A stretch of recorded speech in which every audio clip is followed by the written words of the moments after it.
Good morning, everyone. I'm Megyn Kelly. It's Tuesday, March 4th, 2025, and this is your AM update. The American people's patience is not unlimited. Their wallets are not unlimited.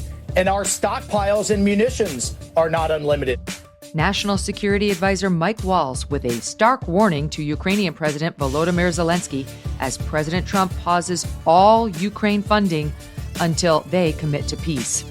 25% on Canada and 25% on Mexico, and that'll start. So they're going to have a tariff. President Trump gets tough with Mexico and Canada imposing tariffs as Mexico gets a warning from the Secretary of Defense. Crack down on your cartels or the U.S. military will do it for you. A look ahead at President Trump's joint address to Congress tonight, who will be there and who won't. And the Protection of Women and Girls in Sports Act finally goes to the Senate floor. How did the Democrats vote? All that and more coming up in just a moment on your AM Update. More and more, we are seeing people in their 70s looking amazing, right? And it's a reminder that now is the time to take better care of ourselves, of our health. And that includes working out and lifting weights. This is why I want to tell you about Jacked Up Fitness. Jacked Up Fitness is the leading provider of premium all-in-one home gyms. Their Power Rack Pro unit is a top-of-the-line functional trainer that is everything you need to get a full-body workout right in your own home. Their Power Rack Pro package even comes with a full set of their signature branded rubber weight plates and a fully adjustable incline-decline bench. And if you are new to weight training, don't worry. They have full-body video workouts that you can literally just press play on and follow along with to get started. Order your own Power Rack Pro at getjackedup.com. Use the promo code MK at checkout. That will save 10% on your entire purchase. No more excuses. It's time to take charge of your health. Go to getjackedup.com and get started on your fitness journey today.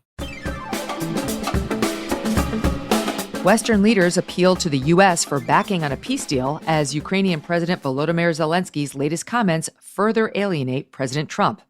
Late Sunday evening, President Zelensky telling reporters before departing London, quote, "An agreement to end the war is still very, very far away, and no one has started all these steps yet." The first step to ending the war was supposed to come in the form of an economic agreement signed by the U.S. and Ukraine. That deal blew up last Friday when a friendly pre-signing sit-down turned into a clash between Mr. Zelensky and Mr. Trump, as well as Vice President J.D. Vance. President Trump posting on Truth Social, quote, "This is the worst statement that could have been made by Zelensky, and America will not put up with it for much longer," a harbinger of what was to come later in the day. Late Monday, the president announcing a pause to military aid for Ukraine. Bloomberg citing a senior Defense Department official in reporting this pause will remain in effect until Ukrainian leaders demonstrate a good faith commitment to peace. Mr. Trump says Mr. Zelensky does not want peace, not as long as he has America's backing. Mr. Trump also noting European leaders told Zelensky peace cannot be achieved without U.S. support. Russian President Vladimir Putin has yet to publicly comment on the fallout from the Oval Office meeting, several Russian officials expressing enthusiasm for the deterioration in relations. A Kremlin spokesperson saying the rapidly changing foreign policy messaging of the Trump administration, quote, "largely aligns with our vision." Democrats remain highly critical of the White House. The President of the United States is a coward who is Vladimir Putin's puppet. It was so embarrassing to me as an American. I just want to say that publicly.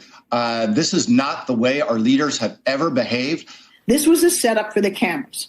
It was a play to his base, but above all, it was a play to Vladimir Putin. Despite Democrat criticism and Kremlin celebrations, UK Prime Minister Keir Starmer acting as the intermediary in the hopes of restoring U.S.-Ukrainian relations, telling the House of Commons on Monday President Trump is serious about making peace. We must strengthen our relationship with America. This week has shown with total clarity that the U.S. is vital in securing the peace we all want to see in Ukraine. So I welcome the opportunity for a new economic deal with the US, confirmed by the President last week.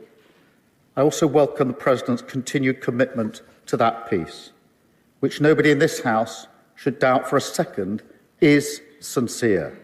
In the lead up to President Trump's pause on funding late last night, National Security Advisor Mike Walls on Fox News warned the Ukrainians U.S. aid is not unconditional. Success looks like President Zelensky sitting down and talking the terms of peace, talking about what he needs to see, Ukraine needs to see to get to a partial ceasefire, a permanent ceasefire, and an end to this war. But here's the problem. Time is not on his side. Time is not on the side of just forever continuing this conflict. The American people's patience is not unlimited. Their wallets are not unlimited. And our stockpiles and munitions are not unlimited that we need for all kinds of contingencies around the world. Yesterday afternoon, President Trump was asked if the minerals deal could be revived. Well, I'll let you know. We're making a speech. You probably heard about it tomorrow night, so I'll let you know tomorrow night. But no, I don't think so. I think I want to see it end fast. I don't want to see this go on for years and years. Now, President Zelensky supposedly made a statement today in AP. I'm not a big fan of AP, so maybe it was an incorrect statement, but he said he thinks the war's going to go on for a long time, and he better not be right about that. The president mentioning his team was working on next steps, describing a fluid situation. Mr. Trump told reporters he wants the killing to stop, citing his intelligence briefings showing thousands of young men, Ukrainian and Russian, are being killed each week. President Trump says he wants to see the war ended on a humanitarian basis. 25% tariffs on Mexico and Canada going into effect as of midnight last night. The tariffs originally paused 1 month ago to allow the neighboring countries time to take action, reducing the flow of drugs, especially fentanyl, into the U.S. President Trump announced yesterday from the Roosevelt Room he wants to see more from Mexico and Canada in economic terms as well. Tomorrow, tariffs 25% on Canada and 25% on Mexico, and that'll start. So they're going to have a tariff. So what they have to do is build their car plants, frankly, and other things in the United States, in which case they have no tariffs. And it's going to be very costly for people to take advantage of this country. They can't come in and steal our money and steal our jobs and take our factories and take our businesses and expect not to be punished. And they're being punished by tariffs. The legal basis for the tariffs is a national emergency relating to drugs flowing into the U.S. Illegal border crossings are down approximately 94% since last year, according to Border Patrol Chief Mike Banks. Last week, President Trump telling reporters that was largely due to U.S. actions. 1 week ago, authorities in San Diego arrested an individual in possession of 720,000 fentanyl pills. That same day, Customs and Border Protection seized more than $872,000 worth of cocaine from a vehicle entering the country near Laredo, Texas. In an effort to comply with President Trump's demands, the Mexican government extradited 29 drug bosses to United States prisons for trial last week, including Rafael Caro Quintero, who is wanted for killing a DEA agent in 1985. The New York Times reporting on the effect of the crackdown on cartel members, writing, quote, one cartel leader says he's trying to figure out how to protect his family in case the American military strikes inside Mexico. Another saying he's already gone into hiding, rarely leaving his home. The New York Times reporting several cartel operatives said for the first time in years, they genuinely feared arrest or death at the hands of authorities. U.S. officials still not yet satisfied. The Wall Street Journal reporting Secretary of Defense Pete Hegseth warned Mexican officials if they, quote, did not deal with the collusion between their country's government and drug cartels, the U.S. military was prepared to take unilateral action. Mr. Hegseth telling Fox News, nothing is off the table. My message has been from the beginning, we're taking nothing off the table. Nothing. We will do whatever it takes to secure the American homeland, to maintain our sovereignty, and protect the American people.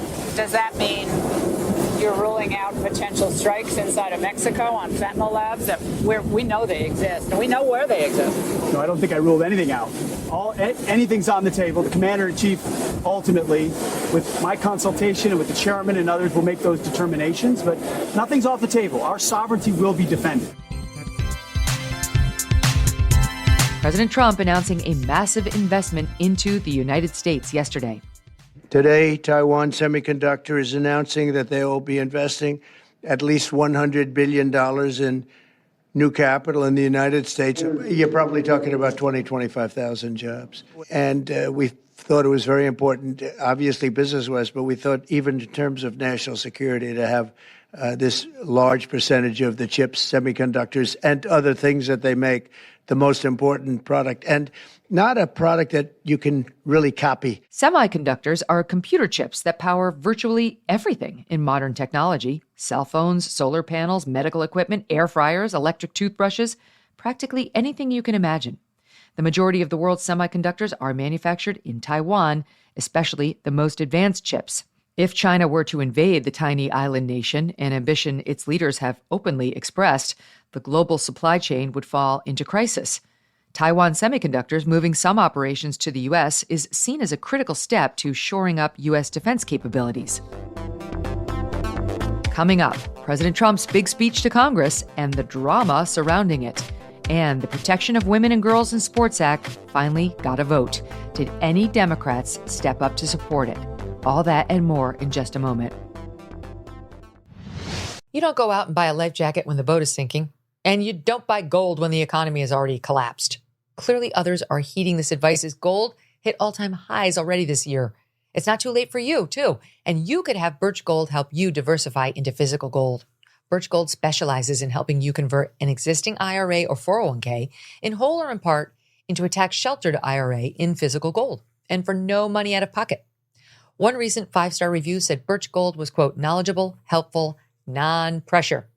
Get your free info kit on gold by texting the letters MK to the number 989898. There is no obligation, just useful information. With an A+ rating from the Better Business Bureau and countless 5-star reviews, text MK to 989898 and let the experts at Birch Gold help you secure your future today with gold.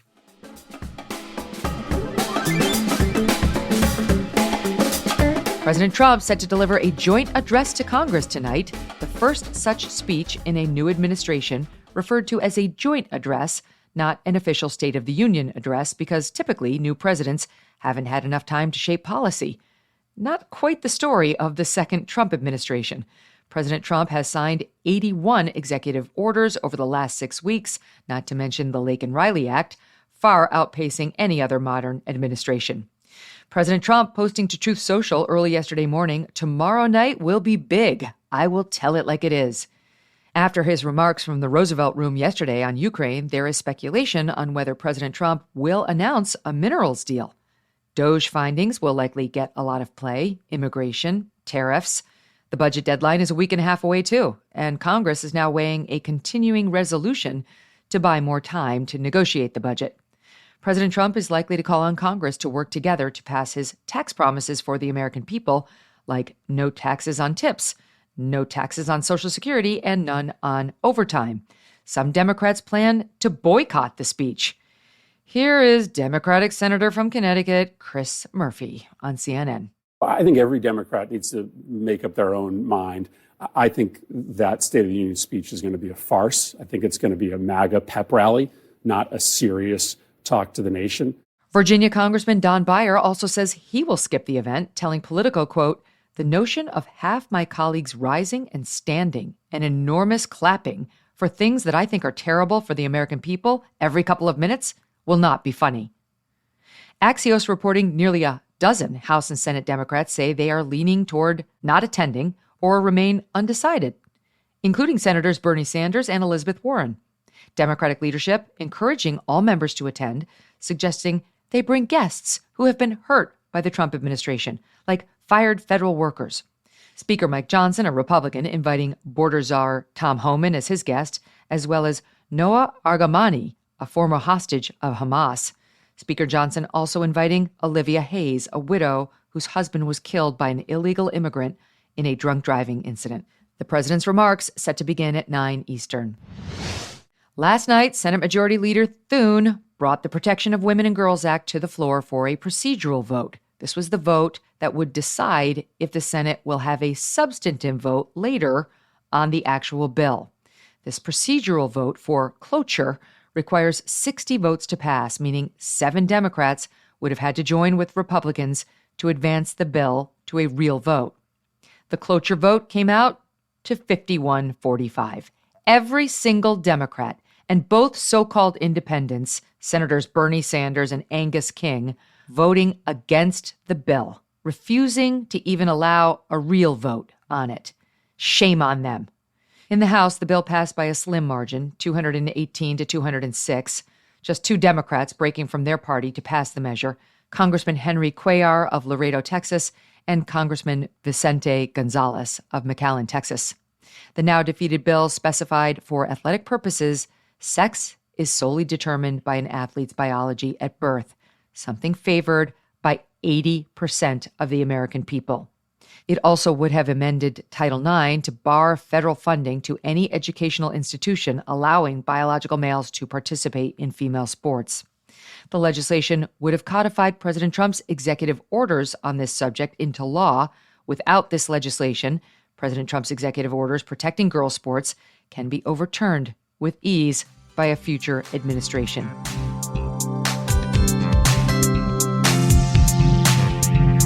The release of the Oscars ratings delayed. The New York Times anticipating lower viewership considering the top nominated movies were barely seen by anyone. In fact, 8 of the 10 Best Picture nominees combined earned less than half of what Wicked and Dune 2, also nominated, made at the box office. The big winner of the night, Anora, with 5 wins, was produced on a $6 million budget, grossing just $15 million domestically. Anora is about a young call girl who meets the son of a Russian oligarch and quickly marries him. Sean Baker, writer, producer, director, and editor of the film, won for Best Director. A taste here of his remarks. I want to thank the sex worker community. They have shared their stories. They have shared their life experience with me over the years. My deepest respect. Thank you. I share this with you. Those who watched the red carpet may have caught this land acknowledgement performed by Julianne Hough, a former wearer of blackface Halloween costumes, but now woke as they come. We gather in celebration of the Oscars on the ancestral lands of the Tongva, Tataviam, and Chumash peoples, the traditional caretakers of this water and land. We honor and pay our respects to Indigenous communities here and around the world. Marine veteran and producer Rick Swift, writing on X, will she be giving up her home? That'll do it for your AM update. I'm Megyn Kelly. Join me back here for the Megyn Kelly Show, live on SiriusXM Triumph Channel 111 at noon East, on youtube.com/Megyn Kelly, and on all podcast platforms.